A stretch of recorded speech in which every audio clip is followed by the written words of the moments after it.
Hello my dear learners, आप सभी को बिल्कुल ही एक नए वीडियो पे स्वागत करता हूं। और यह जो वीडियो है पॉलिटिकल साइंस का चैप्टर नंबर 3 है, नागरिकता। 11 क्लास के स्टूडेंट के लिए है। यदि आप पहले सेमेस्टर की प्रिपरेशन कर रहे हैं और आप वेस्ट बंगाल बोर्ड के स्टूडेंट हैं तो आपके लिए ये वीडियो बहुत इंपॉर्टेंट है। साथ ही साथ इंपॉर्टेंट बात बता दूं, आपको इसका पीडीएफ भी प्रोवाइड कर दिया जाएगा। History, political, education, Hindi, geography, इन सभी सब्जेक्टों का पीडीएफ बना दिया गया है। वीडियो भी अपलोड किया गया है। यदि आप पीडीएफ चाहते हैं तो इस वीडियो के डिस्क्रिप्शन में मेरा व्हाट्सअप नंबर दिया गया है, वहां से आप मेरे से जुड़ सकते हैं। कुछ टर्म्स एंड कंडीशन के द्वारा आपको पीडीएफ प्रोवाइड किया जाएगा। साथ ही साथ वीडियो को लाइक करना है और कमेंट करके बताना है कि आप किस डिस्ट्रिक्ट से मेरे वीडियो को देख रहे हैं। मेरे को बहुत अच्छा लगेगा। ठीक है, अपने दोस्तों में शेयर कर दीजिए इस चैनल को, ताकि वो भी जिनको फर्स्ट यूनिट टेस्ट की परेशानी हो रही है प्रिपरेशन करने में, तो वो भी इस वीडियो का लाभ उठा सके। चलिए शुरू करते हैं। पहला क्वेश्चन हमारा है नागरिकता से जुड़ा हुआ कि नागरिकता का सामान्य अर्थ क्या होता है। तो किसी देश का नागरिक होना। नागरिकता किन चीज़ों को परिभाषित करती है? तो कानूनी और राजनीतिक संबंध को। सामाजिक अनुबंध के सिद्धांत के तहत नागरिकता में क्या शामिल होता है? तो अधिकार और उत्तरदायित्व दोनों। वर्जीनिया लिएटी के अनुसार नागरिकता को किस रूप में परिभाषित किया गया है? तो अधिकारों के एक समुच्चय के रूप में। प्राचीन यूनान में नागरिकता को किस रूप में नहीं देखा जाता था? तो सार्वजनिक मामले के रूप में। अरस्तु के अनुसार यदि कोई व्यक्ति समुदाय के मामलों के संबंध में हिस्सा नहीं लेता तो उसे क्या कहा जाता है? तो उसे हम लोग क्या कहते हैं? उसे जानवर या देवता कहते हैं। आगे, रोमन साम्राज्य में नागरिकता का क्या महत्व था? तो न्यायिक सुरक्षा और कानून का अभिव्यक्ति। फ्रांसीसी क्रांति के दौरान नागरिकता को किस रूप में वर्णित किया गया था? तो स्वतंत्र और स्वायत्त व्यक्ति के रूप में। आगे, नागरिकता की आधुनिक धारणा किसके बीच संतुलन बनाने से संबंधित है? तो स्वतंत्रता और समानता। उसके बाद मध्यकाल में नागरिकता किसके साथ जुड़ी हुई थी? तो ये राज्य द्वारा सुरक्षा। नागरिकता के अधिकारों में शामिल नहीं है। तो सैन्य सेवा और अधिकार। किस दार्शनिक ने कहा था समुदाय के मामलों के संचालन में हिस्सा न लेने का अर्थ है कि वह है कि या तो आप जानवर हैं या देवता। तो इन्होंने, अरस्तु ने ऐसा कहा था। रोमन साम्राज्य में नागरिकता किस प्रकार की विस्तारित हुई थी? तो पूरे साम्राज्य में सभी लोगों को। फ्रांसीसी क्रांति के किस दस्तावेज में नागरिकता के अधिकारों की घोषणा की गई थी? तो ये मनुष्य और नागरिकों के अधिकारों की घोषणा में। प्राचीन यूनान में नागरिकता किससे गहराई से जुड़ी हुई थी? तो पोलिस का दैनिक जीवन से। मध्यकाल में नागरिकता की क्या धारणा थी? तो सुरक्षा की। गांधी जी राय के शब्दों में नागरिकता क्या प्रदान करती है? तो पहचान, अधिकार और जिम्मेदारियों की भावना। प्लूटो के अनुसार किसे राजनीतिक भागीदारी के लिए असमर्थ और तर्कहीन माना जाता है? तो ये माना जाता है आपका महिलाओं को। आगे देख लीजिए कि सामाजिक अनुबंध के सिद्धांत के तहत किसका मुख्य उद्देश्य व्यक्ति जीवन और संपत्ति की रक्षा करना है? तो वो है राज्य की। नागरिकता चाहे जन्म से प्राप्त हो या देशीयकरण से, यह व्यक्ति के लिए क्या खोलती है? तो अवसरों और लाभों की दुनिया। नागरिकता की आगे देख लीजिए। अरस्तू के अनुसार नागरिकता कौन सी है? तो जो राज्य के प्रशासन अथवा न्याय विभाग में भाग लेता हो। मिलर के अनुसार नागरिकता किसे कहा जाता है? तो जो राज्य के लिए भक्ति भावना रखता है और अधिकारों की प्राप्ति करता है। लास्की के अनुसार नागरिकता कौन होता है? नागरिक कौन होता है? तो जो किसी राज्य का सदस्य होता है और कुछ अधिकारों का उपभोग करता है। गेटेल के अनुसार नागरिकता समाज के कौन होते हैं? नागरिक समाज के कौन होते हैं? तो जो समाज से बंधे रहते हैं और उसके प्रभुत्व को मानते हैं। सीले के अनुसार नागरिक कौन होता है? तो जो राज्य के प्रति भक्ति रखता हो और राजनीतिक अधिकार प्राप्त हो। अरस्तु ने नागरिक की परिभाषा किस प्रकार दी है? तो प्रशासन और न्याय विभाग में भाग लेने वाले व्यक्ति के रूप में। मिलर के अनुसार नागरिकता की मुख्य विशेषता क्या है? तो राज्य के लिए भक्ति भावना और अधिकारों की प्राप्ति। लास्की के अनुसार नागरिकता किन चीज़ों का उपभोग करती है? तो कुछ अधिकारों का। गेलेट के अनुसार नागरिक राज्य से कैसे जुड़े होते हैं? तो कुछ कर्तव्यों द्वारा। सीले के अनुसार नागरिकता में कौन सी भावना निहित होनी चाहिए? तो जन सेवा की भावना।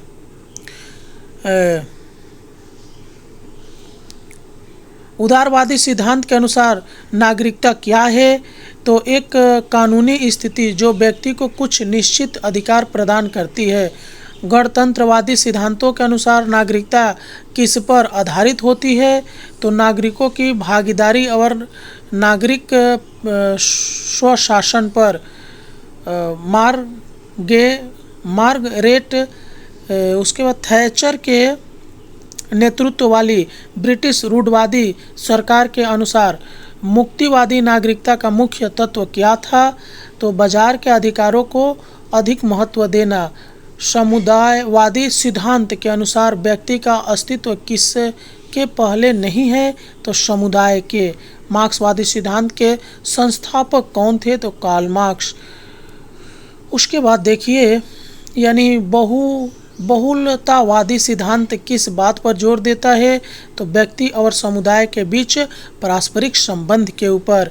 नारीवादी सिद्धांत के अनुसार महिलाओं को दूसरी श्रेणी की नागरिक क्यों माना जाता है? पुरुषों के वर्चस्व के कारण। गांधीवादी सिद्धांत के अनुसार नागरिकता के कौन से 3 केंद्रीय स्तंभ थे? तो धर्म, अहिंसा और सत्य। उदारवादी सिद्धांत के अनुसार नागरिकता किन तत्वों में विभाजित होती है? तो नागरिक, राजनीतिक और सामाजिक। उसके बाद देखिए आप लोग कि गणतंत्रवादी सिद्धांत के अनुसार किस प्रकार की लोकतंत्र को बढ़ावा दिया जाता है? तो विचारशील लोकतंत्र। आगे देखिए उदारवादी सिद्धांत के प्रमुख प्रवक्ता कौन है? तो टी.एच. मार्शल है। गणतंत्रवादी सिद्धांत के अनुसार नागरिकता का उद्देश्य क्या है? तो नागरिक स्वशासन को बढ़ावा देना। मुक्तिवादी सिद्धांत के अनुसार नागरिकता किस पर आधारित है? तो बाजार समाज पर। समुदायवादी सिद्धांत किस पर बल देता है? तो समुदाय के प्रति कर्तव्य और जिम्मेदारियों पर। मार्क्सवादी सिद्धांत के अनुसार नागरिकता किस का उप उत्पादक है? तो वर्ग संघर्ष का। बहुलतावादी सिद्धांत किस बात की समीक्षा कर देता है? तो सामाजिक भेदभाव की। नारीवाद सिद्धांत का मुख्य नारा क्या था? तो व्यक्तिगत ही राजनीति है। गांधीवादी सिद्धांत के अनुसार आदर्श राज्य का क्या स्वरूप होना चाहिए? तो अहिंसा और स्वशासित। उदारवादी सिद्धांत के अनुसार नागरिकता का कौन सा तत्व राजनीतिक भागीदारी को संदर्भित करता है? तो राजनीतिक तत्व। गणतंत्रवादी सिद्धांत के अनुसार नागरिकता को किसके निर्माण में भागीदारी की आवश्यकता होती है? तो कानून के निर्माण में। मुक्तिवादी सिद्धांत का प्रमुख प्रवक्ता कौन है? तो रॉबर्ट नोजिक।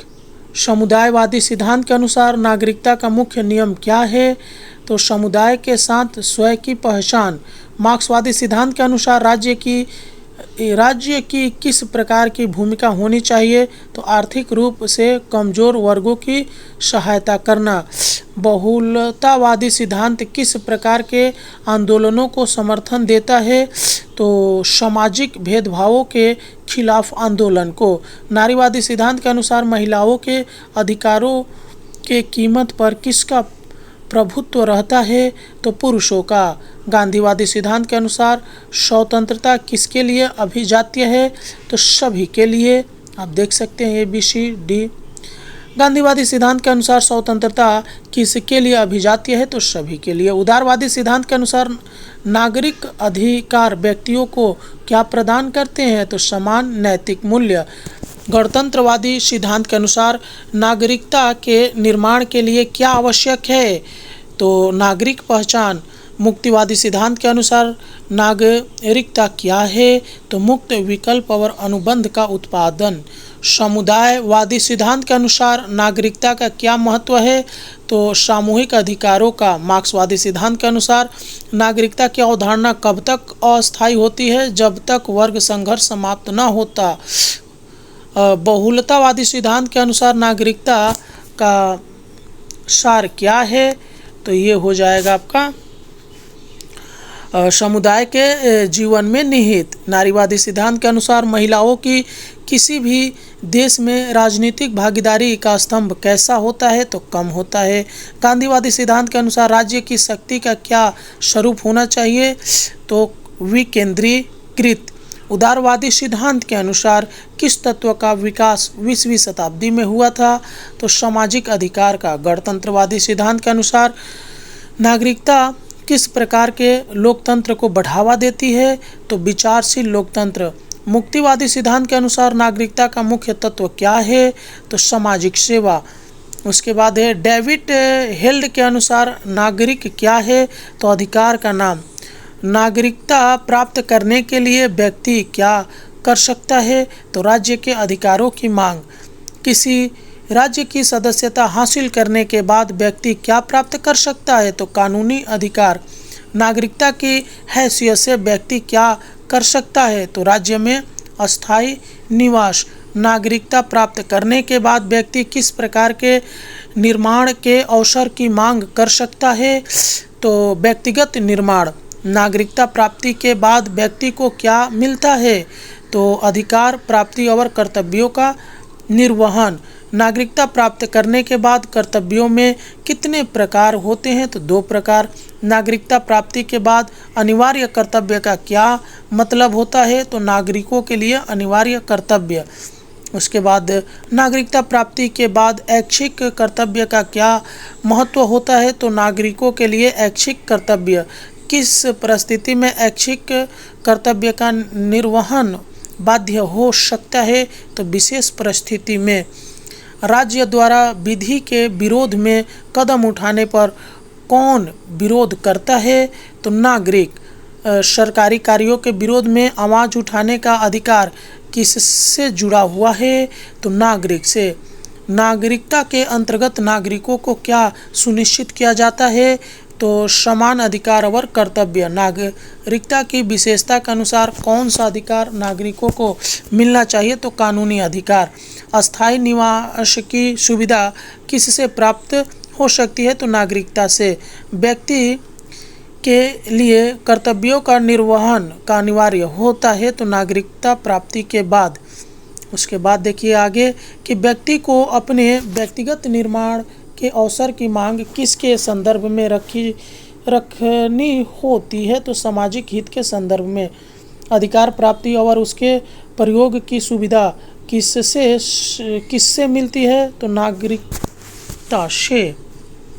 आगे भारतीय नागरिकता कानून के अनुसार भारत का संविधान किसके लिए एकमात्र नागरिकता उपलब्ध कराता है, तो पूरे देश के लिए। नागरिक अधिनियम 1955 में भारतीय नागरिकों को नागरिकता प्राप्त करने के लिए कितने तरीके बताए गए हैं, तो 5।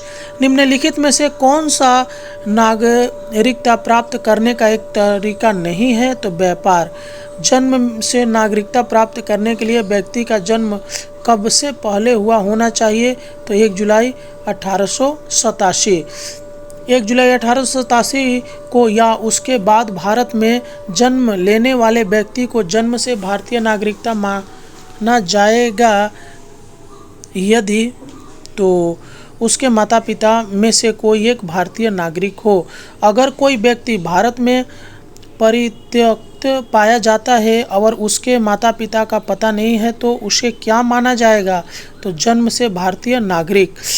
वंश के आधार पर नागरिकता प्राप्त करने के लिए 10 दिसंबर 1992 के बाद विदेश में पैदा हुआ व्यक्ति को भारतीय नागरिकता माना जाएगा यदि उनके माता पिता में से कोई भी भारतीय नागरिक हो। भारतीय नागरिकता के लिए पंजीकरण द्वारा पात्र होने के लिए व्यक्ति को भारत में कितने वर्ष सामान्य निवासी होना चाहिए? तो 7 वर्ष। किसी विशेष देश में पैदा नहीं हुए व्यक्ति भारतीय नागरिकता कैसे प्राप्त कर सकते हैं? तो देशीयकरण द्वारा। भारत में प्राकृतिकरण द्वारा नागरिकता के लिए पात्र होने के लिए व्यक्ति को आवेदन की तारीख से पहले कितने वर्षों तक भारत में रहना चाहिए? तो 12 वर्षों तक। किस आधार पर क्षेत्र के समावेग द्वारा नागरिकता प्राप्त की जा सकती है? तो क्षेत्र का समावेश। सिक्किम के लोगों को किस वर्ष क्षेत्र के समावेश द्वारा नागरिकता प्राप्त की गई थी? तो 1975। प्राकृतिकरण द्वारा नागरिकता के लिए व्यक्ति को कौन सी भाषा में पारंगत होना चाहिए? तो हिंदी भाषा में। 10 दिसंबर 1992 से पहले विदेश में पैदा हुए व्यक्ति की नागरिकता किसके आधार पर निर्धारित की जाती थी? तो पिता की नागरिकता पर। किसी व्यक्ति का भारत में सामान्य निवासी होने के लिए उसे कितने वर्ष भारत में निवास करना आवश्यक है? तो 7 वर्ष। भारत में नागरिकता अधिनियम 1955 के अंतर्गत नागरिकता प्राप्त करने के लिए कितने तरीके हैं? तो 5। प्राकृतिकरण द्वारा नागरिकता प्राप्त करने के लिए व्यक्ति को कितने वर्षों तक अच्छा चरित्र होना चाहिए? तो 12 वर्षों तक। नागरिकता अधिनियम 1955 की धारा 3 किस प्रकार की नागरिकता से संबंधित है? तो जन्म से नागरिकता। भारतीय नागरिकता कानून के अनुसार 1 जुलाई 1987 से पहले भारत में पैदा हुए व्यक्ति भारतीय नागरिकता माना जाएगा अगर उसके जन्म के समय उसके माता पिता की राष्ट्रीयता कुछ भी हो। नागरिकता अधिनियम 1955 की धारा 5 किस प्रकार की नागरिकता से संबंधित है? तो पंजीकरण द्वारा नागरिकता। आगे देख लीजिए, लोग सामान्यतः किस कारण से अपने देश से प्रवास कर जाते हैं? तो बेहतर रोजगार और आवास की स्थिति में। ग्लोबल वेल्थ माइग्रेशन रिव्यू 2020 के अनुसार उच्च आय करने वाले व्यक्ति अपने नागरिकता का त्याग किस कारण से करते हैं? तो अपराध दर बढ़ने या देश में व्यावसायिक अवसरों की कमी। प्रवास के अन्य कारणों में से कौन सा शामिल नहीं है? तो खेल प्रतियोगिताओं में भाग लेना। नई पीढ़ी में दूसरे देशों के पासपोर्ट रखने वाले भारतीय किसके साथ रहने का विकल्प चुन रहे हैं? तो विदेश में बसे पुराने भारतीय परिवार के साथ। भारत छोड़ने वाले लोग किससे बचने के लिए देश छोड़ते हैं?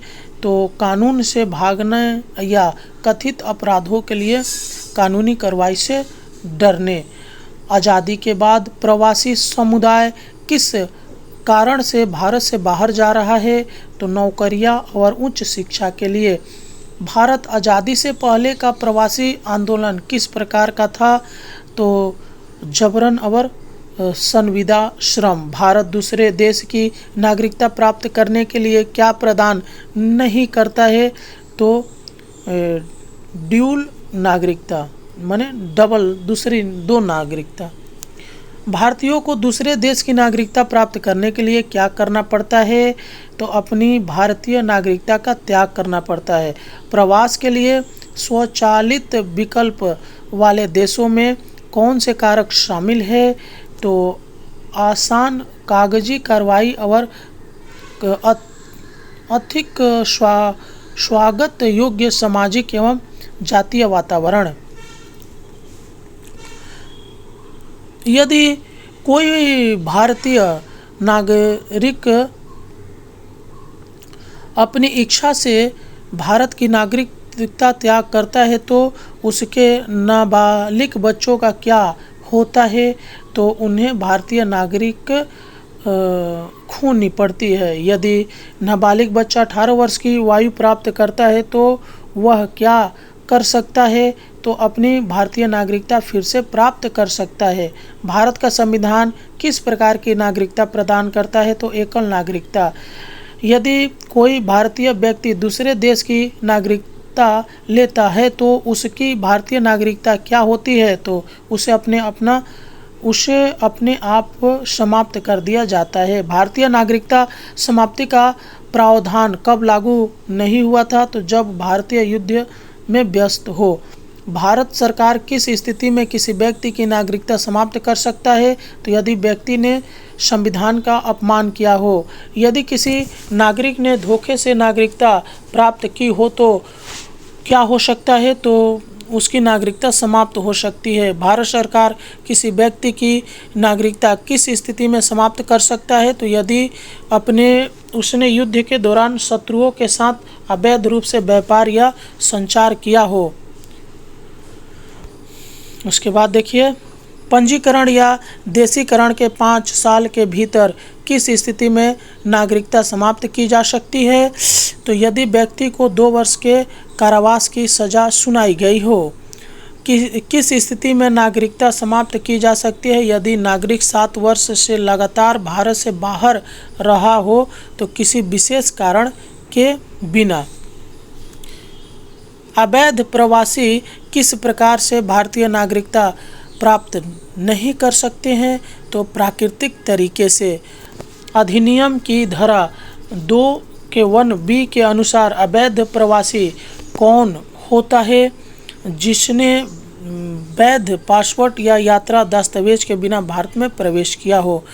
नागरिकता संशोधन अधिनियम 2019 के अनुसार किन देशों के गैर मुस्लिम प्रवासी के लिए नागरिकता प्राप्त करने की शर्त समाप्त कर दी गई है? तो पाकिस्तान, बांग्लादेश और अफगानिस्तान। नागरिकता संशोधन अधिनियम 2019 के तहत किन धार्मिक समूहों के प्रवासियों को अवैध प्रवासी नहीं माना जाएगा? तो हिंदू, जैन, सिख, बौद्ध, फारसी और ईसाई। नागरिकता संशोधन अधिनियम 2019 की धारा 2AB में कहा गया कि किस तारीख से पहले आए मुस्लिम प्रवासियों को अवैध प्रवासी नहीं माना जाएगा? तो 31 दिसंबर 2014। आगे देखिए कि OCI कार्ड क्या है? तो भारतीय राष्ट्रीयता का एक रूप। भारतीय संविधान के अनुसार OCI कार्ड धारकों के लिए क्या विशेषता है? तो वे क्या है? भारतीय सेवाओं में नियुक्त का अधिकार उनका अधिकार है। OCI कार्ड के धारक भारत में निम्नलिखित में से क्या नहीं कर सकते हैं? तो वो क्या कर सकते हैं? मतदान नहीं दे सकते हैं। वो OCI कार्ड के प्राप्तकर्ताओं को किस अधिकार का लाभ नहीं होता है? तो उन्हें भारतीय संविधान के अधीन सर्वोच्च न्यायालय में न्यायाधीश बनने का अधिकार। उसके बाद OCI कार्ड के धारकों के लिए कौन कौन से अधिकार नहीं है? तो विशेष शैक्षिक सुविधाओं का लाभ। आगे देख लीजिए कि भारत की विदेशी नागरिकता का क्या अर्थ है? तो भारतीय राष्ट्रीयता का एक रूप जिसे भारत का विदेशी नागरिक कहा जाता है। भारतीय संविधान किसे दोहरी नागरिकता या दोहरी राष्ट्रीयता को अस्वीकार करता है? तो अवयस्क व्यक्तियों को जिनकी दूसरी नागरिकता अनायास ही प्राप्त हो जाती है। OCI का पूरा रूप क्या है? तो overseas citizen of India. OCI card किसे प्रदान की जाती है? तो भारतीय मूल के व्यक्ति को जो दूसरे देश का नागरिक होते हुए भारतीय नागरिकता का हकदार है। OCI कार्ड के धारक को भारत में कौन कौन से अधिकार नहीं मिलते हैं? तो उन्हें मतदान का अधिकार, सार्वजनिक सेवाओं में नियुक्ति का अधिकार। OCI धारक भारत के किस क्षेत्र परमिट के लिए आवेदन कर सकते हैं। तो विशेष स्थानों की यात्रा के लिए ओसीआई धारकों को भारत में कितनी समय तक रहने का अधिकार है? तो जीवन भर। ओसीआई कार्ड को भारत में रहते हुए किस वीज़ा की आवश्यकता होती है? तो यू वीज़ा की। ओसीआई कार्ड के धारक किस विशेष परिवर्तन को कर सकते हैं भारत में रहते हुए? तो अपने विदेशी पासपोर्ट के अद्यतन के लिए आवेदन कर सकते हैं। ओसीआई धारकों के लिए भारतीय सरकार द्वारा कौन सी विशेष सुविधा प्राथमिक है? तो उन्हें क्षमता के आधार पर गैर प्रवासी भारतीयों के अधिकार और विशेषाधिकार का लाभ मिलता है।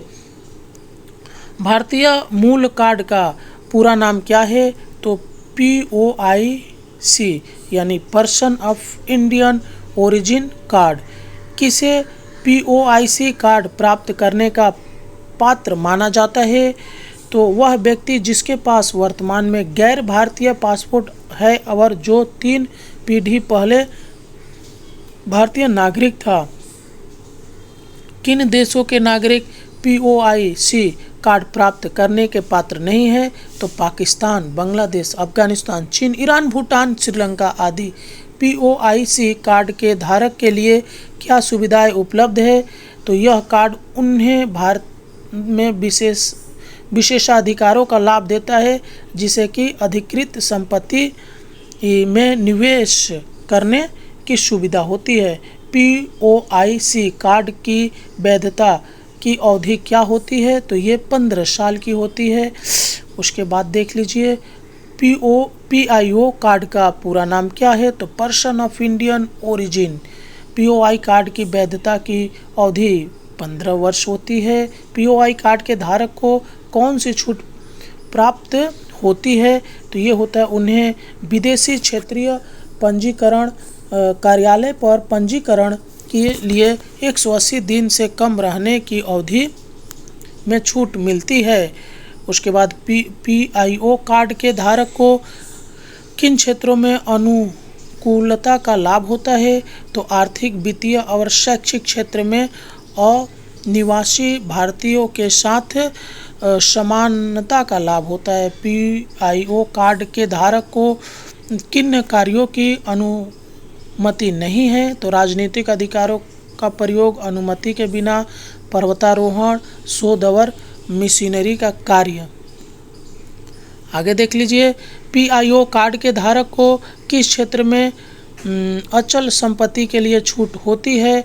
तो भारत में कृषि संपत्ति के किसी भी अचल संपत्ति के रखने, प्राप्त करने, स्थानांतरित करने का निपटान करने की छूट होती है। PIO कार्ड के धारक को किस बैंक के खाते खोलने की अनुमति होती है? तो ये खुला रुपए भारतीय निवासियों को उधार दे पाना और भारत में निवेश करने की अनुमति होती है।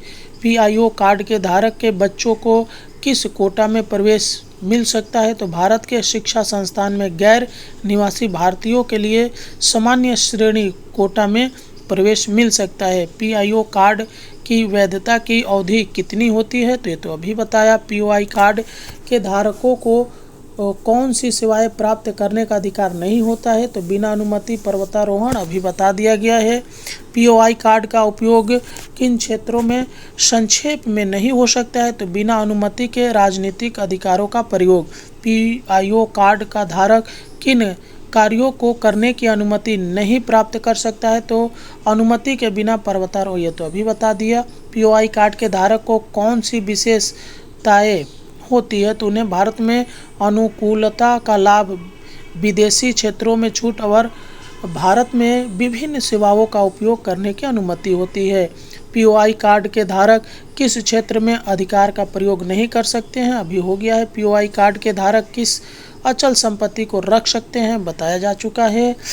आगे देख लीजिए किस अनुच्छेद में भारतीय नागरिकता के मापदंडों की व्याख्या की गई है? तो अनुच्छेद 5। किस अनुच्छेद के अंतर्गत पाकिस्तान से भारत आने वाले व्यक्तियों की नागरिकता प्रदान की जाती है? तो अनुच्छेद 6। किस अनुच्छेद में भारत के बाहर रहने वाले भारतीय मूल के व्यक्तियों को नागरिकता प्रदान की जाती है? तो अनुच्छेद 8। किस अनुच्छेद के अंतर्गत स्वेच्छा से विदेशी राज्य की नागरिकता प्राप्त करने वाले व्यक्ति को भारतीय नागरिकता का अधिकार नहीं है? तो अनुच्छेद 9। किस अनुच्छेद के अंतर्गत संसद कानून द्वारा नागरिकता के अधिकार को विनियमित किया जाता है? तो अनुच्छेद 11 के अंतर्गत। आगे देख लीजिए कि किस अनुच्छेद में भारत के बाहर रहने वाले भारतीय मूल के व्यक्तियों के लिए नागरिकता प्राप्ति के लिए मानदंड स्थापित किए गए हैं? तो अनुच्छेद 8। किस अनुच्छेद में उल्लेखित है कि कोई भी व्यक्ति जिसे भारत के बाहर जाकर किसी विदेश राज्य की नागरिकता प्राप्त होती है वह भारतीय नागरिक नहीं हो सकता? तो अनुच्छेद 9। किस अनुच्छेद के अंतर्गत संसद को नागरिकता के अधिकारों को विनियमित करने की शक्ति दी गई है? तो अनुच्छेद 11। किस अनुच्छेद के अंतर्गत भारतीय संविधान की रचना को उन्नति देने के लिए नागरिकता प्राप्त करने के मापदंडों की निर्धारित किया गया है? तो अनुच्छेद 5।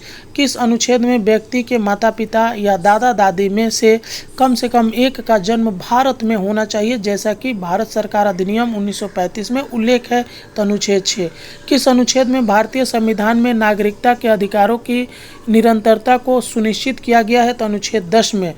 किस अनुच्छेद में भारतीय संविधान के बाहर रहने वाले भारतीय मूल के व्यक्तियों के लिए नागरिकता प्राप्ति के लिए मानदंड स्थापित किए गए हैं? तो अनुच्छेद 8। किस अनुच्छेद में उल्लेखित है कि कोई भी व्यक्ति जिसे भारत के बाहर जाकर किसी विदेश राज्य की नागरिकता प्राप्त होती है वह भारतीय नागरिक नहीं हो सकता? तो अनुच्छेद 9।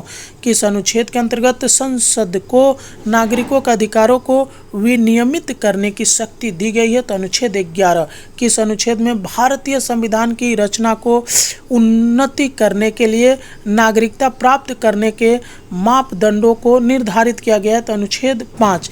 भारतीय संविधान के कौन से अनुच्छेद में विदेशी नागरिकों को भारतीय नागरिकता द्वारा नागरिकता प्राप्त करने की स्वीकृति दी गई है? तो अनुच्छेद 9।